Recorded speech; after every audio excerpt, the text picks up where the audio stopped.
Hi viewers, welcome to my channel. ఈ వీడియోలో మనం పార్ట్స్ ఆఫ్ స్పీచ్లో ఒక భాగంగా ఉన్న ప్రపోజిషన్ అంటే విభక్తి ప్రత్యయము గురించి తెలుసుకుందాము.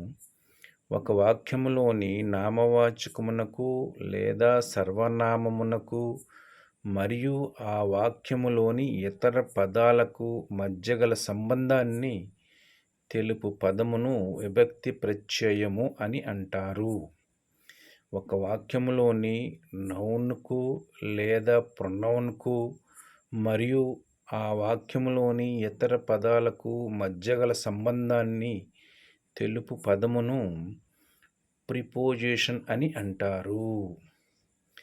కొన్ని ఎగ్జాంపుల్ చేద్దాము. The book is on the table. ఆ పుస్తకము టేబుల్ పైన ఉన్నది. ఇక్కడ ఆన్ అనేది ప్రపోజిషన్గా చెప్పవచ్చు.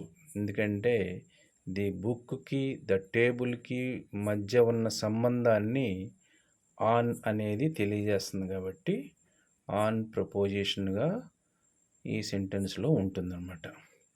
The chair is in the room. ఆ కుర్చీ గదిలో ఉన్నది.